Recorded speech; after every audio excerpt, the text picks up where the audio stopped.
Macan oleh Seno Gumira Adjidharma. Malam berhujan di hutan baik untuknya. Ini membuat manusia kurang waspada karena titik-titik hujan pada setiap daun menimbulkan suara di mana-mana di dalam hutan sehingga pendengaran mereka teralihkan. Apalagi jika manusia ini alih-alih memburu dirinya, malah bercakap-cakap sendiri. Mungkin untuk menghilangkan ketakutan dalam kegelapan tanpa rembulan, ia merunduk di balik semak, antara bersembunyi tetapi juga siap menerkam. Iring-iringan manusia berjalan berurutan di jalan setapak di bawahnya. Di sisi lain jalan, terdapatlah jurang berdinding curam yang menggemakan arus sungai di dasarnya. Suara arus tentu lebih mengalihkan perhatian. Gemanya bahkan membuat mereka harus berbicara cukup keras.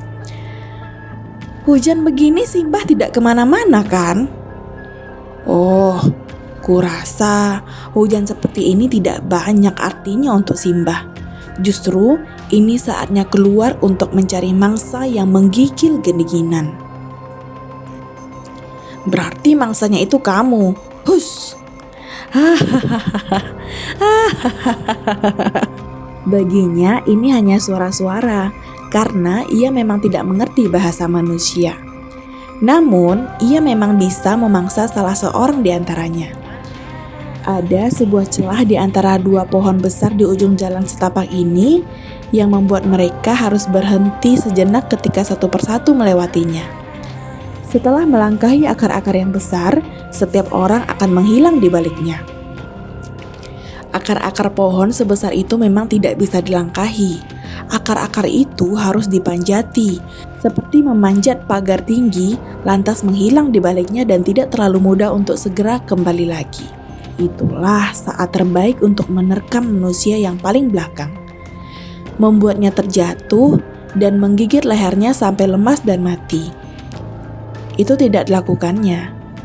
Untuk sekedar membunuh, ia cukup muncul dan menggeram. Melihatnya menyeringai, manusia yang terkejut dan melangkah mundur akan terperosok dan melayang jatuh ke dasar jurang tanpa jeritan. Ini juga tidak dilakukannya. Ia hanya menunduk dan menyintai. Ia tidak berminat membunuh manusia, bahkan tidak satu makhluk pun, selain yang dibutuhkannya untuk menyambung kehidupan. Dan saat ini ia tidak kelaparan karena sudah memangsa seekor kancil tadi siang. Kancil bodoh itu sepertinya lupa bau kencing pasangannya, bapak anaknya, yang pada setiap sudut menandai wilayah mereka. Adalah wajar bagi mereka untuk memangsa makhluk apapun yang memasuki wilayahnya. Dengan hukum itulah nasib sang kancil sudah ditentukan.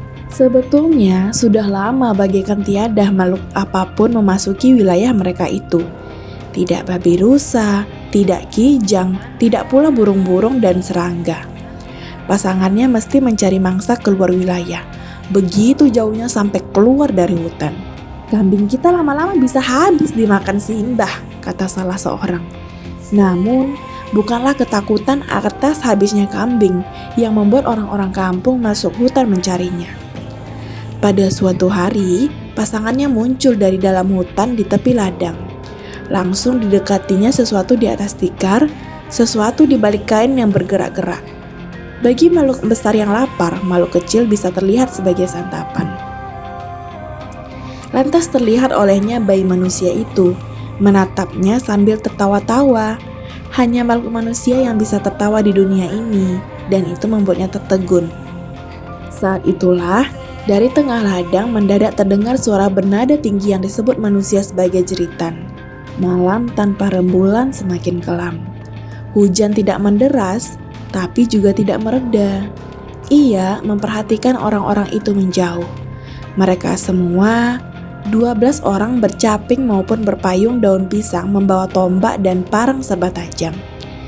Keriuhan mereka tidak akan menghasilkan tangkapan apapun, karena tiada seorang jua dari mereka adalah pemburu. Ia tahu, bukan orang-orang itu yang menjadi penyebab kematian pasangannya, melainkan pemburu yang masuk sendirian ke dalam hutan tanpa suara meski tubuhnya penuh senjata. Tombak di tangan, parang parang dalam sarung di punggung, pisau belati di pinggang kanan, dan umpan di pinggang kiri. Pemburu itu bahkan tidak bergumam, membaca jejak di tanah, berjalan melawan arah angin, makan seperlunya, dan tidak memasak di dalam hutan. Jika mulutnya bergerak-gerak, barangkali mendesiskan rapalan. Tentu pemburu itu telah melacak jejak semalaman ketika dengan tiada terduga, tetapi penuh rencana, muncul di depan gua batu tempat ia sedang menyusui anaknya. Ia segera menggeram dan berdiri melindungi anak jantannya. Pasangannya bahkan melompat dan menerjang ke arah pemburu itu.